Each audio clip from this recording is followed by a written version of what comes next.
may have missed the recording up to now, but thank you for letting me know that the recording may not be on. So so the third piece is about, really the word is development, right?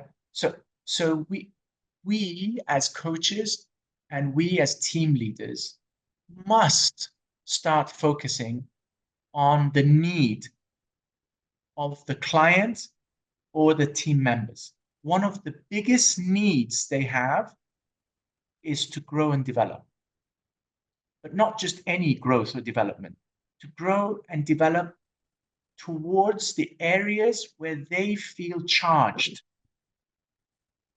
By that, I mean, they feel strong. So they think it's the areas of their strength. So this is a really key area. And actually, in my view, it's one of the most difficult coaching conversations for team leaders. And if they can grasp that and implement it effectively, that could change the engagement of members significantly. And we know what happens when engagement goes up, their performance goes up, and the team wins, the team leader wins, the individual wins.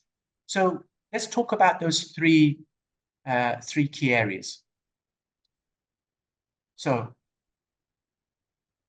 I alluded to the first one. The idea here is the competency 3. So you establish and you maintain agreement.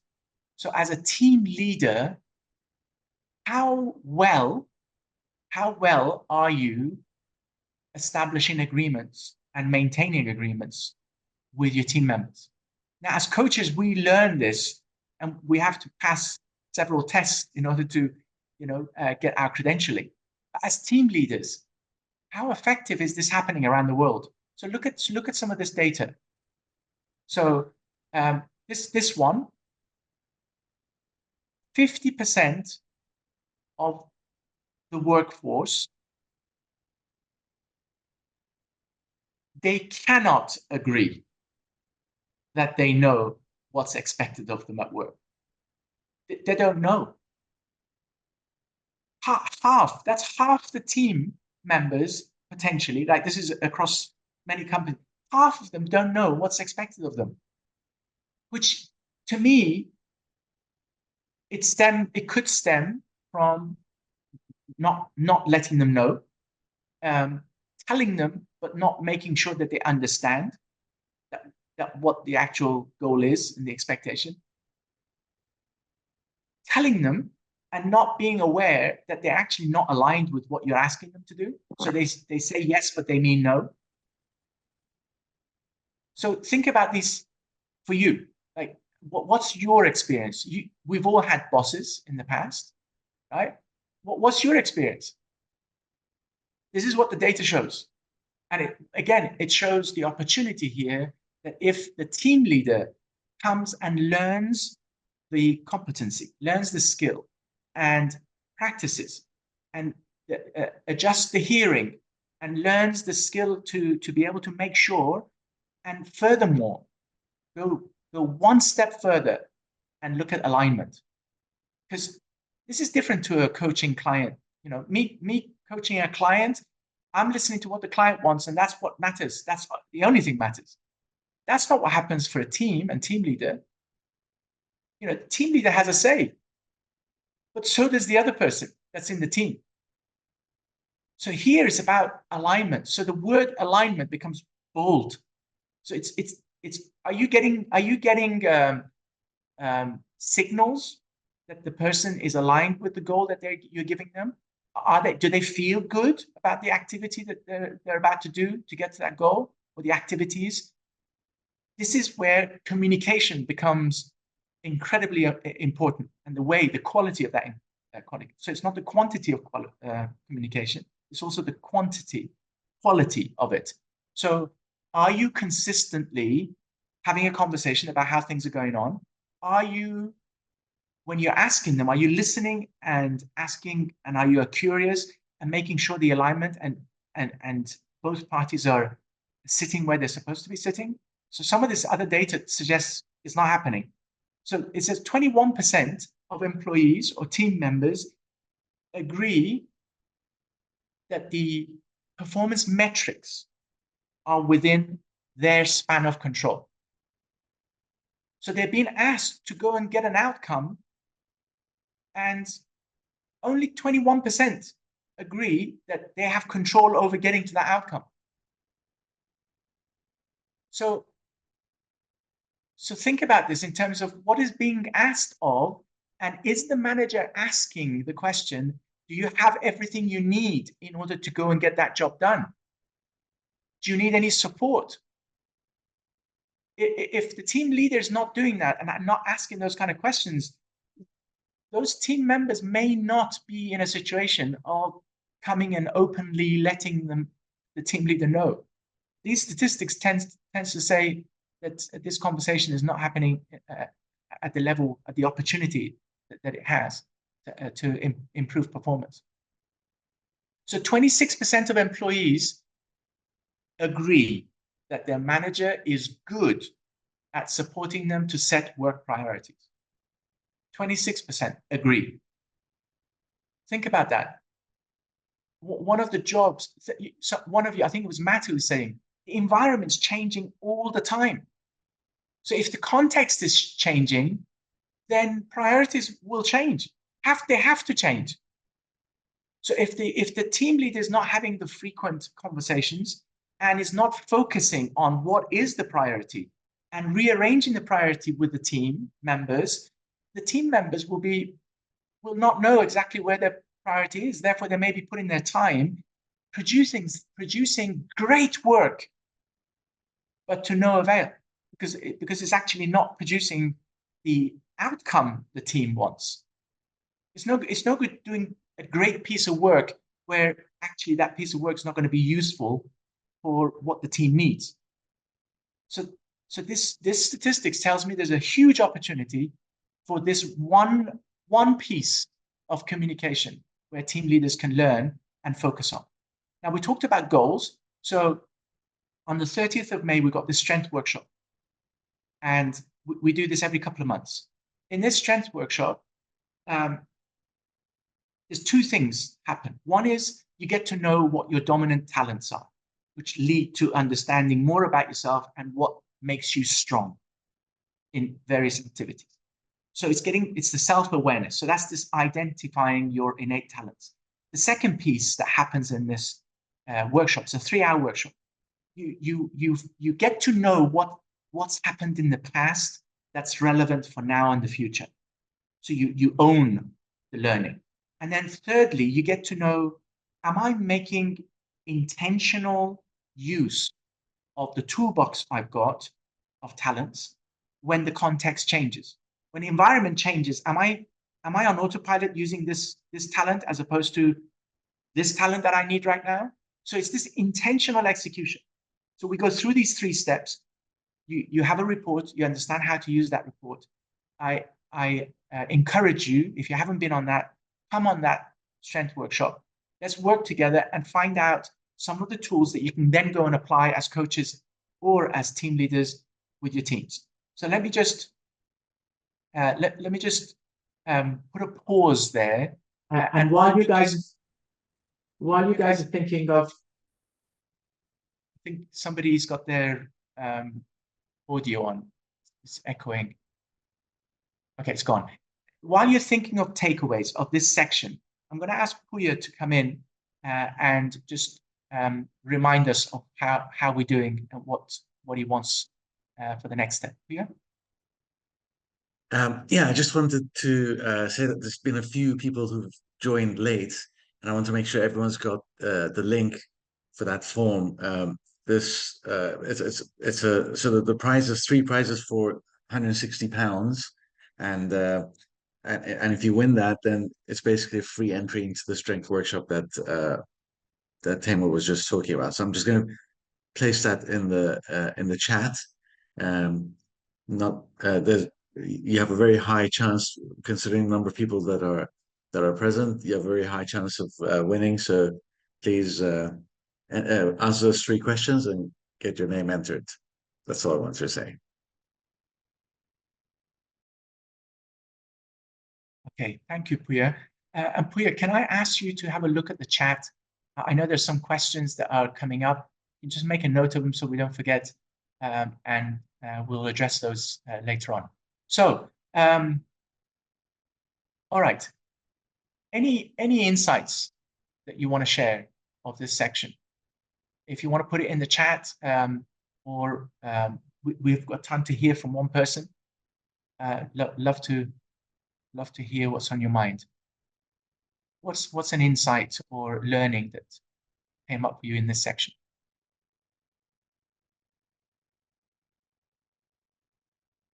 Yeah, Tamara, it's heartbreaking, and yet it does create an immense opportunity for us coaches working with team leaders directly, or for team leaders coming in and learning some of these communication skills and take them to work. So I agree. It's a huge surprise, and yet when you look at some of the data and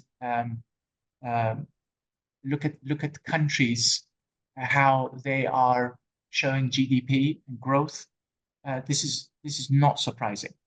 So when you look at what's happening in teams in organizations, this will drive GDP ultimately, because companies will perform better and produce more, and therefore will help the economy as well. So thanks, Tamara. So let's hear from someone that we haven't heard from. Hemani? Yes. Yes. I wanted to ask a question that when we talk about strengths and talents, so are these talents something which are innate and they are coming from the person, they innately have them? And is there any way of strengthening these or building these up as when we talk about strengths and talents? What do you mean by building them up? Skilling, upskilling them or building them up in terms of, if I may be having some innate strengths, I may be innately good at organizing things, I may be an executor, while something may not come very naturally to me as being somebody who's, very good at communication, for instance. So it's recognized that, okay, my execution skills are good and I'm being recognized for that. But the first part of the question was this something that was innately in me, or did I develop it? Because I may not even know what my strengths are. And you mentioned the strength finder for that right now, that we do have a way to figure that out. And second, can they be skilled? Can we skill people for being able to develop strengths and talents? Yeah. So those are two questions that can I ask you to bring those in the question time so that Sure, I'll do that. I think they're great questions, and I'd love to address them with you. I'll definitely. Let's come back to them. Okay, awesome. So let's just in the time we have, let's just plow on to the second. So what is the second process, right? So the three-step coaching. What is this? What is the second step? Second step is continuous feedback. I want to add one word: continuous strength-based. So strength-based, one word: continuous strength-based feedback. Remember the statistics, the data. If the feedback is strength-based, profitability goes up, engagement goes up. So think about strength-based feedback. So let's just look at this data. This data, I think, is mind-blowing. So look at this. So you're asking individuals, how do you feel in terms of engagement? So they're saying, I feel engaged. So these percentages are people who are feeling engaged. So this is what feedback team leaders are giving them in terms of frequency. So if they're giving daily feedback, 47% engaged. If they're giving the feedback several times per week, 39%. And this thing drops as it goes to giving feedback once a year or less. Imagine this. Imagine your team leader only giving you a feedback once a year or less. This is happening in some teams. Just imagine that. And imagine the high-performing teams where the leader is giving the feedback daily or several times a week. Look how engagement shifts. And then look at this next slide. As the team leader gives feedback, So what are the members of the team saying about their team leader? How often are you receiving feedback from your team leader? So look at this. Only 7% say that they receive feedback daily.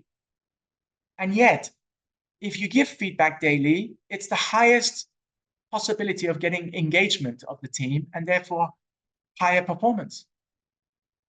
So this is clearly indicating that this is a lever. It's a lever on quantity and it's a lever on quality. So it's the quantity of feedback you're giving. So if you're giving it daily, you're giving more and more feedback. It means you're paying attention, right? This is the real biggest lever. You are paying attention, your team members, and you are talking to them. So you're paying attention, you're picking up signals, the behavior, and then you're going and talking to them. That alone shifts engagement and performance. And then if you add the quality, which is the strength-based communication, you shift it again. So this is the opportunity that sits here. So what are you taking away from this section? This is about, we've talked about quantity and quality. We talked about the competencies of ICF. So this is something team leaders can learn. It's also what coaches could ask their clients in terms of what are they doing? How are they doing it? How is it working for them? How do they know it's working? If you're working with team leaders, this is a focus area to be talking to them at. And this is what we do at ICE. So ICE in organization, when we work with organizations, so me and my associates, we go and we have the strength-based methodology to deliver. And that strength-based methodology has the coaching competencies right next to it, because all our programs are designed that way. So all the coaches that are associates do the same thing. And what I'm sharing with you is some of those levers that we talk about and learn and apply in organizations. So I'm just having a look at the chat. Is there any insights or anything you're taking away from this section? Absolutely right, Matt. This talks about opportunity, again, for coaches and team leaders to make a difference. And that's why organizations, by the way, are now more and more interested in coaching over the decades and years. And now team coaching is becoming more and more required by organizations. That's the fastest growing sector of coaching in the world, team coaching.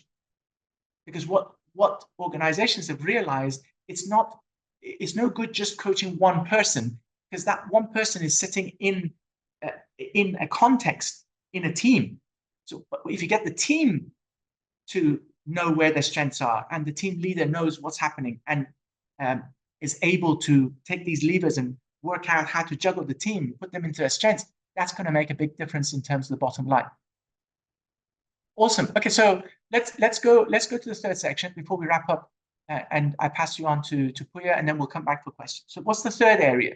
So the third step is accountability, right?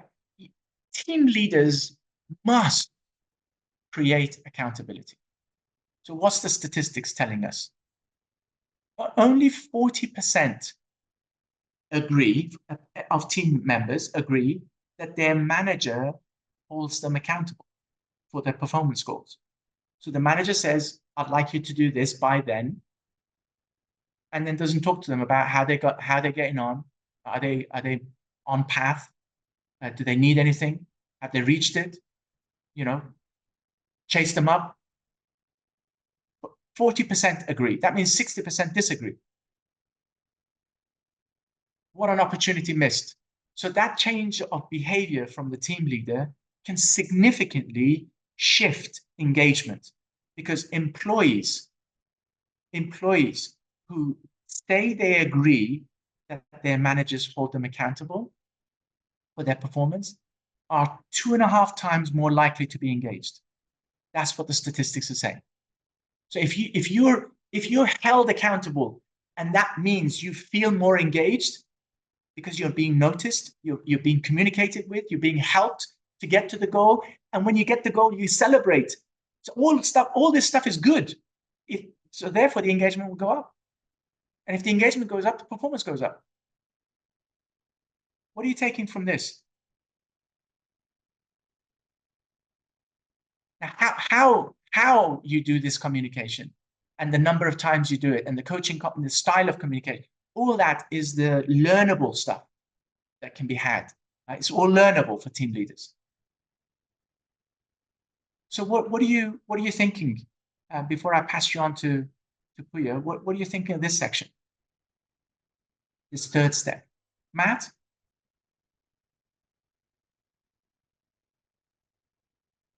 Great. You're on. Just trying to come off mute. Sorry. I think this is similar to what we talked about with performance, in that it can go wrong in a few ways that are not great. But one of them is that, staff feel like they're being held accountable for things that they don't really have any control over, that they can't work so well towards, and ultimately aren't their performance strengths. Often you can have team members going, well, I wasn't hired because of, to do that thing, or, I haven't got strengths when you hired me in that thing. So why are you, asking me to do that thing? So it can be that organizations typically go, oh, you need to do it because you're helping the organization. We appreciate it's not this, but, needs must kind of situation. So, but again, to my mind, that's failure on the management and the senior leadership to do things better, which is, yes, it might take a little bit more time to work out team member strengths and then make sure the right teams with certain strength profiles are working on certain, they are accountable for the right things or the better things. So it does, again, it just feels like it's very poorly understood, and then unsurprisingly, it's poorly executed within the organization. Absolutely right. And if you go back, so as a coach, we've learned in our own lives that there are blind spots. There are things we don't know. So if I don't know, I don't know it. It's just not going to appear in my filters. But as soon as I see it, I have the power to do something about it. And part of this series of webinars we're doing is really putting the light on some of these levers for coaches and for organizations. So as you see, you will then have ability to make choices. And what we're seeing in organizations is that the people management teams, the senior leadership, they have now realized that team leaders have the highest ability to shift team culture and team performance. That single realization has brought focus for organizations to invest in their team leaders. That's happening around the world. So if you're a coach and you are interested in that area, and you come and learn the strength methodology and the language and the knowledge, and you can then transfer that across, not by training, but by the fact that your listening is different, and therefore you're picking up things that you can bring to the leaders that they don't know. And you may ask certain questions that they've never asked themselves. And the fact that you ask that question changes everything. And they start to bring up solutions because now they can see something. So absolutely, this is a mission of mine, and I believe coaches in organizations can make a significant impact on team leaders and individual team members. So thanks for that, Matt. Leah saying, I think it all goes down to being human. People are more engaged, perform better, grow more, feel fulfilled when they're seen, listened to, and supported. That's absolutely spot on, Leah. So the question here is, so intellectually, we all know this, right? So in our own lives, we know when people pay attention to us, it feels good. We know that when we get feedback that is constructive, it feels good. We know when there's trust, it feels good. So we know all this. So how come when we go and engage with others, what happens? And I think one of the things that's happening is that our conditioning, the strength-based development, as I said earlier, the one thing that starts on the belief system is, am I believing that who I'm talking to is an individual that is unique? And then am I asking them questions and being curious about that uniqueness? And I think there's also one other thing. Do you like communicating with people? Do you like being around people? Do you like developing people? I know some team leaders that actually that's not what they want to do. They've been put into that position because of historical decision-making of how people go on the hierarchy. That's not their strength. They don't want to be there. They don't want to do that. What they want to do is they're functional. That's what their energy is. So that means they spend less time with the team because that's the energy is somewhere else. So if you're not spending time with your team, how can you get to know them? How can you ask the questions, give feedback? So the behavior starts telling you indications about the individual, and you start asking, you start to get to know what's happening and pick up on the strength. And organizations have the power of shifting things so people don't need to necessarily leave the company. By some shifting within the company, things can significantly improve. So thanks for that, Leah. Accountability also has an element of tracking, monitor, understanding the story your data is telling you, and let it inform. Absolutely right.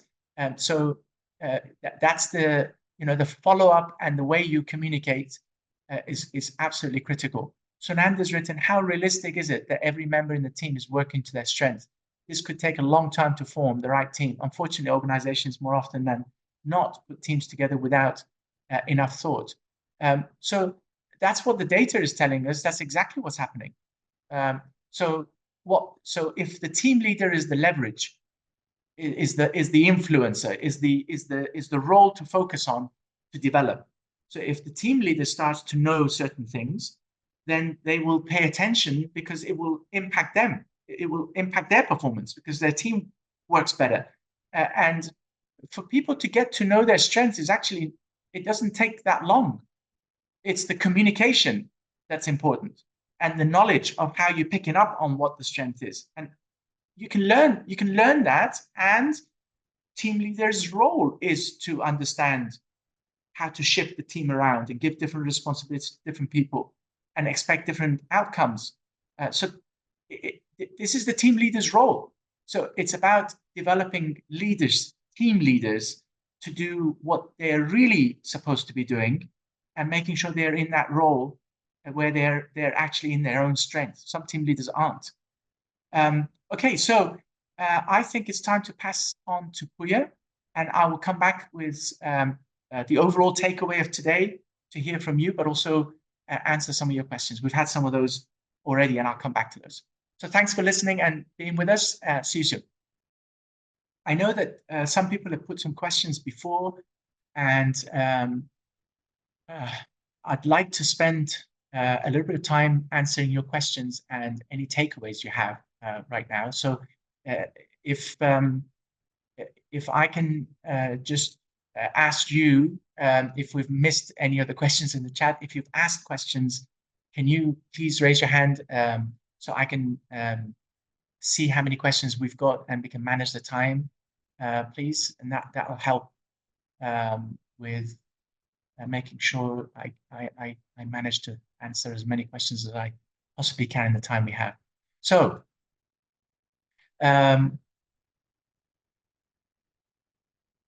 Tamara's asked the question, would it be possible to hear where are the prices displayed on the web page?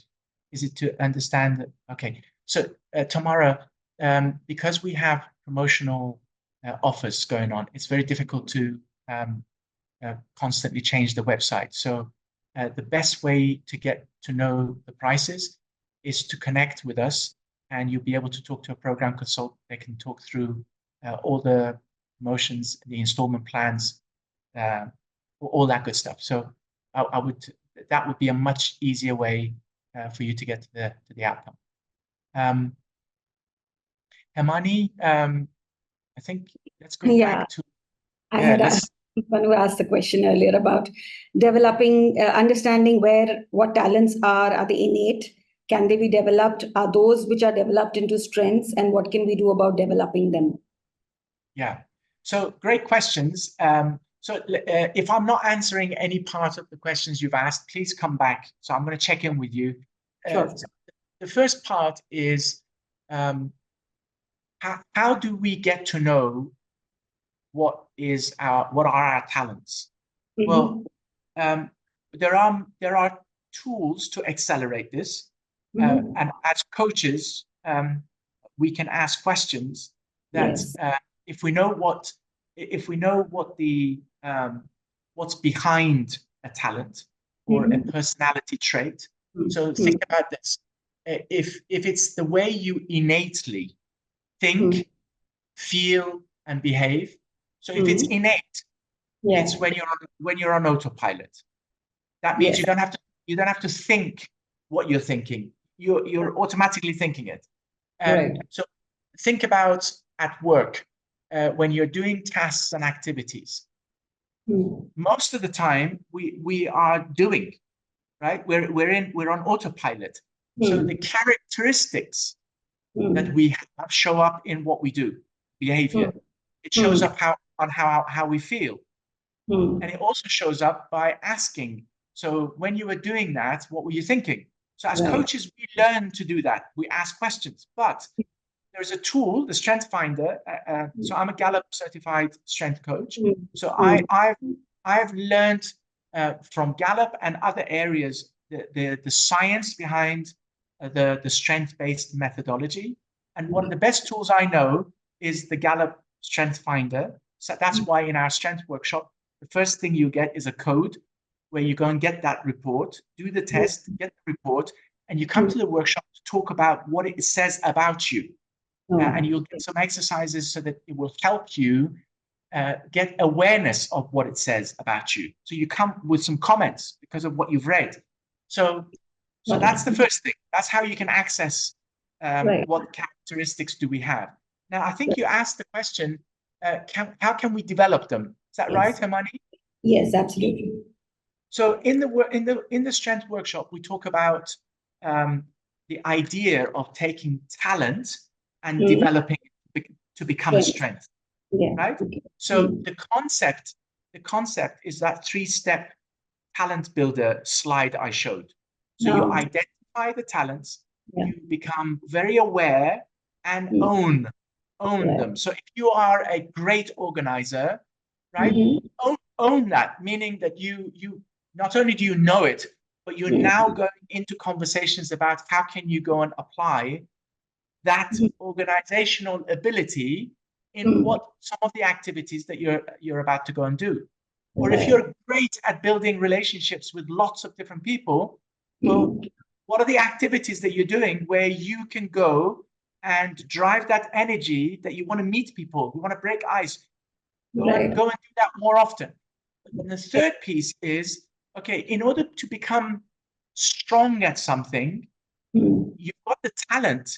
Now you need to develop it by potentially learning some knowledge or skill, or go and practice it. So if you're really drawn towards communicating and going doing presentations, you may really suck at it the first time you do, but you've got the energy. If you got the energy, it means you got the talent. So what you do is you go on a program that teaches you where do you start, what's the middle part, what's the end of the presentation, how do you structure the presentation, how do you communicate more effectively when you're doing that. So those are the skills you learn. But the fact that you have energy around going and presenting, you can't learn that. That's your talent. That's your character. So that's the process, Hemani. That's the strength-based development process. I get it. I do get it. Thank you so much. Yeah. Awesome. Thank you for your question. So any other questions that you've had that we've missed in the group you want to just raise? And anybody else that's got a question before I pass you on to to Puya to do the raffle and the next poll. So can I just ask before I pass on the baton to Puya? So there's Inga's asked the question: what if a few members in a team have similar strengths, and there is no one who can cover a certain important piece of work? How to ensure that people work based on strength in such a situation? So this is a great question. So think about this, Inga, from a perspective of, you know, perhaps what you do or where you work or you have worked. So when I think about it from my perspective, so I run two separate teams. One is around coaching education. The other one is around going and delivering coaching for organizations. So I know, as a team leader, I know what are the elements of activities that are required in each bit of what needs to be done. So the sales and marketing element of it, the support element of it, the program development element, the training and development of delivering of training. So I know what elements make up the pieces that will deliver the outcome of that particular team's objective. My role as a team leader is to build the team that can deliver that. Now, I have come to learn that, for example, in our marketing team, we may find that there's a piece of marketing that we've missed, that we know if we introduce it will make our team perform better. And nobody has the expertise to do that. Nobody knows how to do it. Now, for me to bring in something new in order to develop and grow the capability of that team in the marketing, I need to make some decisions in terms of resources, training, and budgets. It's just a fact. That's what will happen all the time. So if you have a team and there is an important area that needs to be covered, my first question is that important area just appeared, or has it always been there? If it's always been there, then the team leader building the team has missed something in terms of the multiple talents and skills and abilities that needs to come in to deliver the whole thing.